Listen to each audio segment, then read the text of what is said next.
Assalamualaikum warahmatullahi wabarakatuh.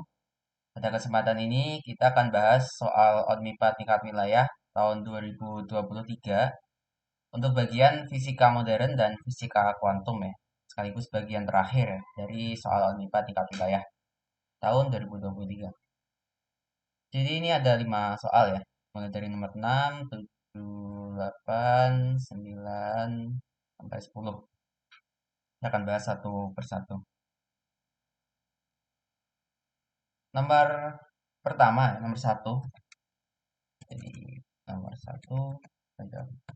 Sebuah atom uranium 23235 memiliki nomor atom 92 dan nomor massa 235. Banyaknya proton, neutron, dan elektron dalam sebuah atom uranium 235 netral adalah berturut-turut sama dengan A, B, C, A, B, dan C. Nilai A plus B plus C sama dengan berapa? Ya ini masih mudah ya, yang penting tahu nomor atom dan nomor massa, kita bisa cari banyaknya proton, neutron, dan elektron. Nah, karena ini uraniumnya netral, artinya nanti jumlah elektron akan sama persis dengan jumlah proton ya. Jadi dari sini kita bisa dapatkan jumlah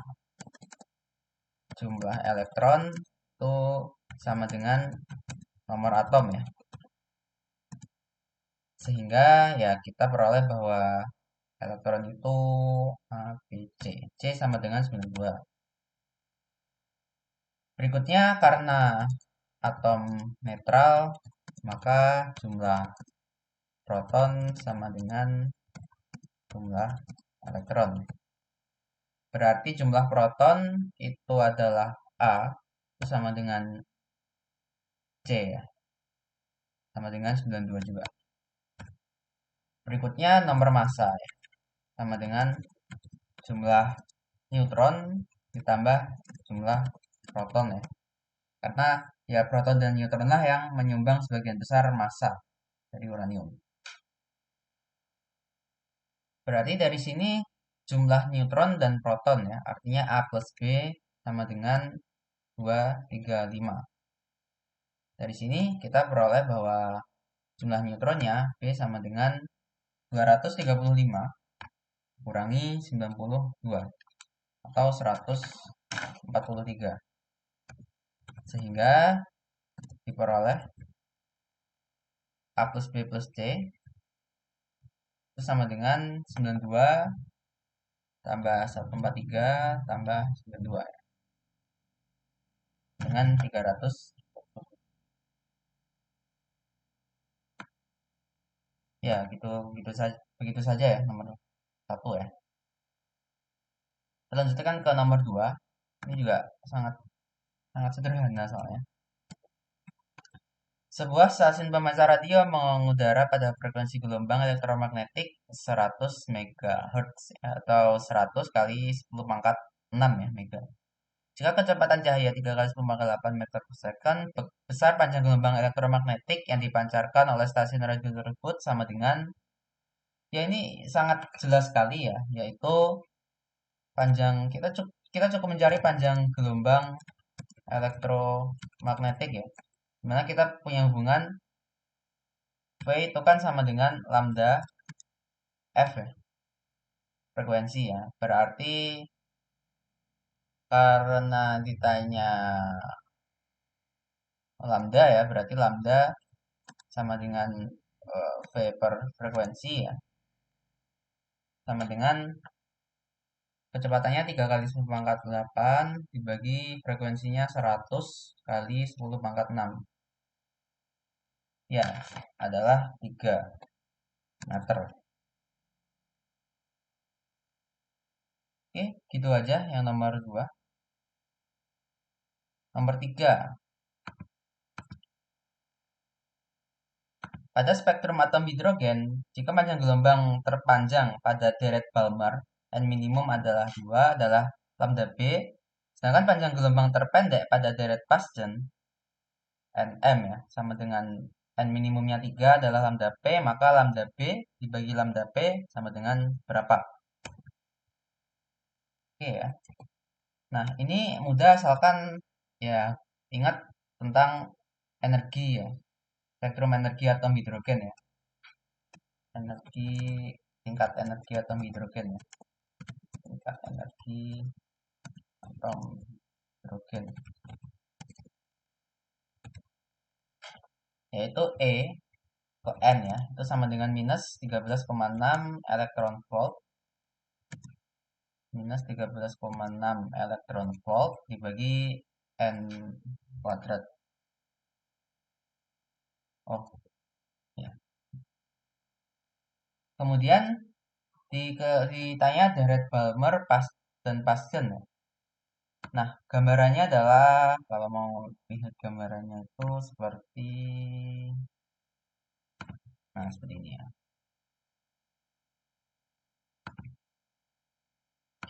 Ya ada deret-deret atom hidrogen ya. Itu ada Lyman, Balmer, Paschen sama Brackett. Nah, yang hmm, Balmer dan Paschen ini yang ini ya. Jadi kalau Paschen yang Balmer itu ke N sama dengan 2 dari berapapun N-nya ke N sama dengan 2. Kalau yang Paschen itu dari berapapun N-nya ke N sama dengan 3. Nah, dari sini untuk mencari panjang gelombang ya, ini kan terjadi ketika proses deeksitasi. Jadi, apabila ya elektron di atom hidrogen ya, itu tereksitasi ke keadaan energi yang lebih tinggi ya. N sama dengan 1 itu kan keadaan dasar atau ground state-nya di energi paling rendah. Lalu N sama dengan 2, 3, 4, 5, 6, 7 seterusnya ini yang energi yang lebih tinggi. Jadi ketika elektron ya mengalami eksitasi ke N yang lebih besar ya, energi yang lebih tinggi, maka tingkat energi tersebut tidak stabil ya. Nah, elektron akan segera kembali ke tingkat energi yang dasar ya sebenarnya. Cuma kalau di Balmer dia kembali ke tingkat energi yang N sama dengan 2. Bebaskan Paschen dia yang ke N sama dengan 3. Jadi nanti selisih energi ya, misalkan deeksitasi dari N sama dengan 3 ke 2. Nah, ini kan ada selisih energi. Selisih energi ini hilang kemana? Nah, ini dipancarkan ya dalam bentuk gelombang elektromagnetik atau foton ya. Jadi nanti panjang gelombangnya itu akan terkait dengan berapa selisih energi ya dari tingkat energi yang dia transisinya itu.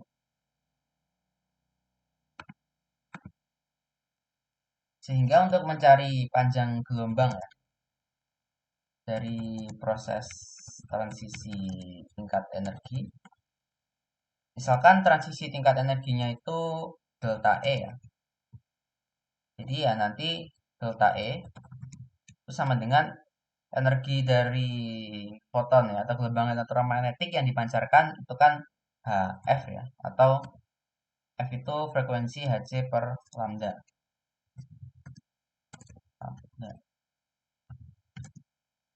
Nah, dari sini kita peroleh bahwa lambda itu sama dengan Hc per delta E. Elektron volt itu sama dengan 1 elektron volt itu sama dengan 10 1,6 kali 10 pangkat min 19 joule ya.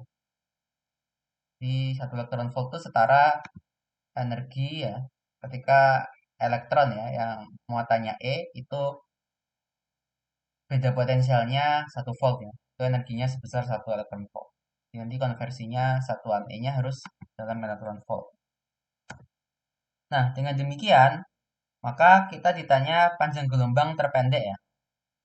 Panjang gelombang terpendek ya diperoleh ya jika delta E maksimum ya. Jadi untuk mencari panjang gelombang terpendek karena lambda itu Hc per delta E, maka semakin besar delta E semakin kecil lambda. Jadi kalau kita mau nyari lambda minimum, delta E-nya harus maksimum. Oke.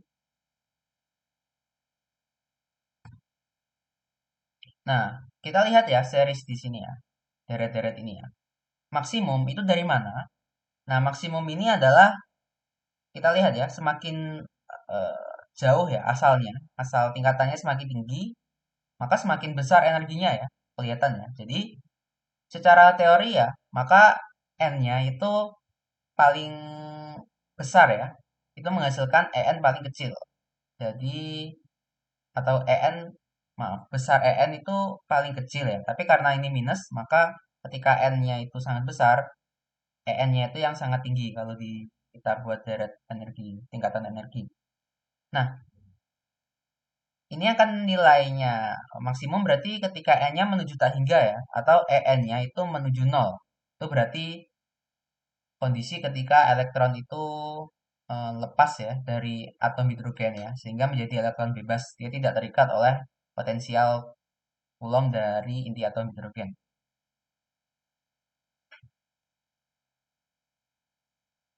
Jadi dari sini delta E maksimum ya, jika N asal menuju tak hingga ya. Atau menuju tak hingga berarti dari En mendekati nol. Oke ya, dari sini untuk yang pertama untuk deret Paschen, deret deret apa dulu, deret Balmer dulu ya, deret Balmer. Jadi nanti kan delta E-nya, delta E maksimumnya ya, itu sama dengan min 13,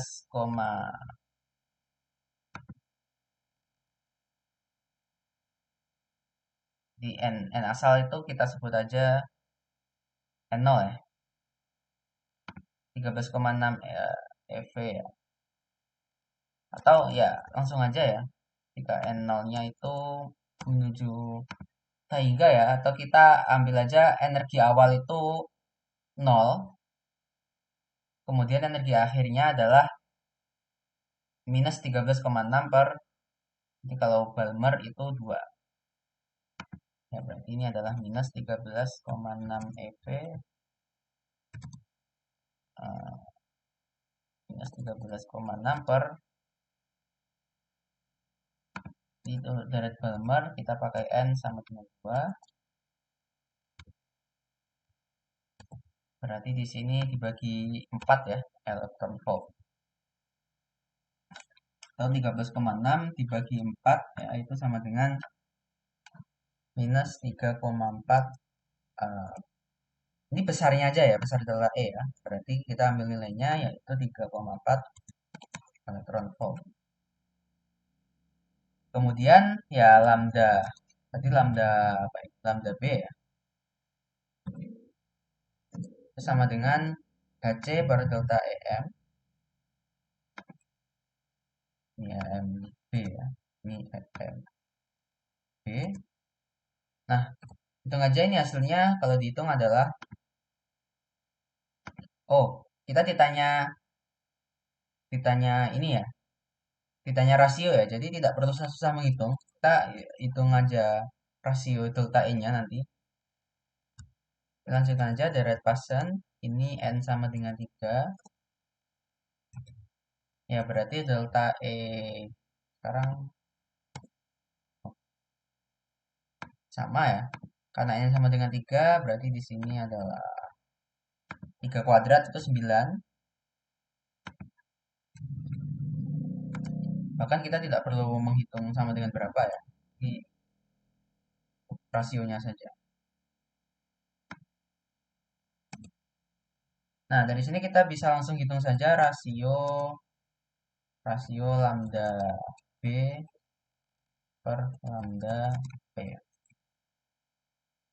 Ya, benar ya. Berarti lambda B per lambda P ini sama dengan Hc per delta E ya. Nah, Hc-nya kan nanti kalau kita bandingkan itu kecoret ya. Jadi tinggal delta, kebalikan dari rasio delta E-nya ya.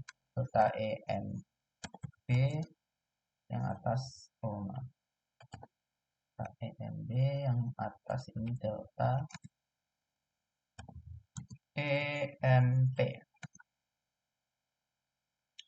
Nah, rasionya berarti ya yang atas itu 13,6 per 9, yang bawah 13,6 per 4.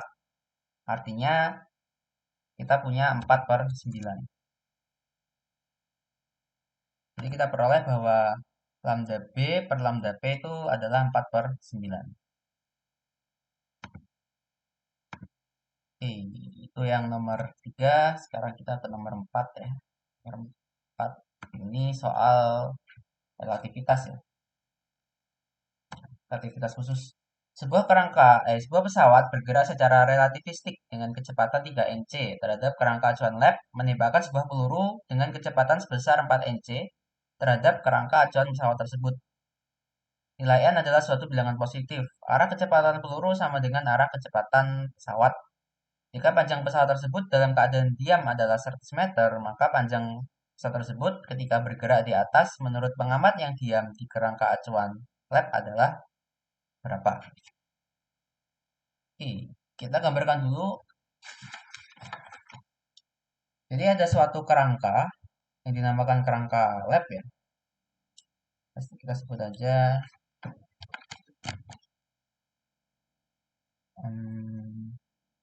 ya ini suatu kerangka lab. Ini kerangka lab. Kerangka lab. Kemudian ada pesawat bergerak relativistik ya. Ada pesawat ya.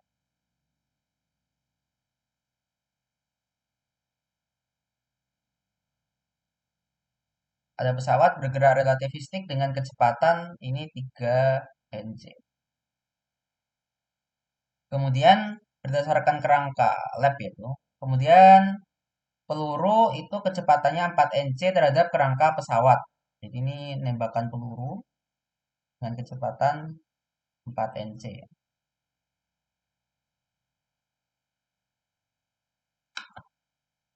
Oke.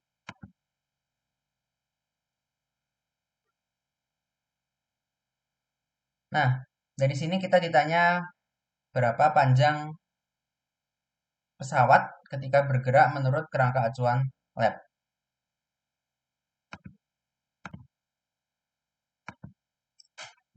Di sini yang ditanya adalah panjang pesawat menurut kerangka lab ya. Jadi kita perlu informasi terkait berapa kecepatan pesawat relatif terhadap kerangka lab.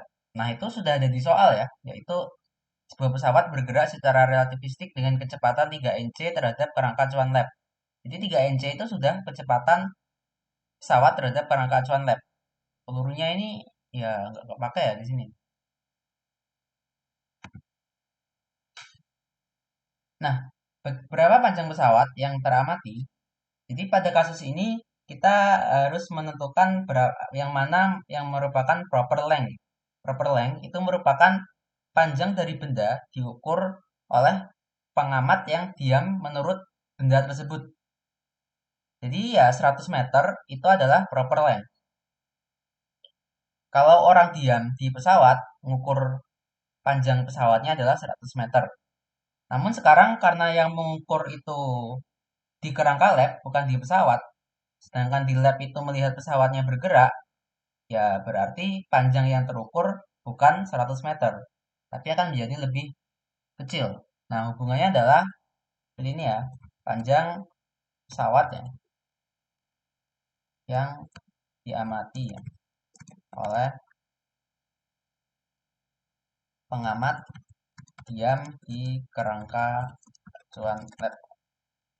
Jadi L aksen ya, itu sama dengan L0 per gamma. Nah, faktor gamma berasal faktor gamma ya. Ya udah tahu ya, di relativitas khusus faktor gamma itu yang 1 per akar 1 min V kuadrat per C kuadrat.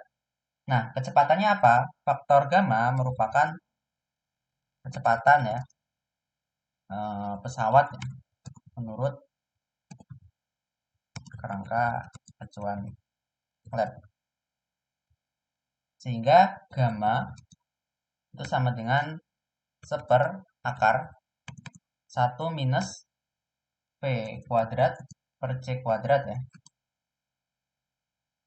Nah, ini sama dengan 1 akar dari 1 minus V kuadratnya berarti 3NC kuadrat ya. 3N, oh 3NC dikuadratkan. Oh, berarti 9N kuadrat. 9N kuadrat. Nah, dari sini sehingga diperoleh L aksen sama dengan ya L0 dikalikan akar 1 minus 9N kuadrat. Ini bergantung nilai N ya. Atau sama dengan L0-nya masukkan 100 ya. Apa 100 akar 1 min 9N kuadrat meter. Nah, tentu saja N-nya nggak boleh lebih dari sepertiga ya. Karena kalau lebih dari sepertiga itu artinya kecepatannya lebih dari kecepatan cahaya ya. Nggak mungkin ya.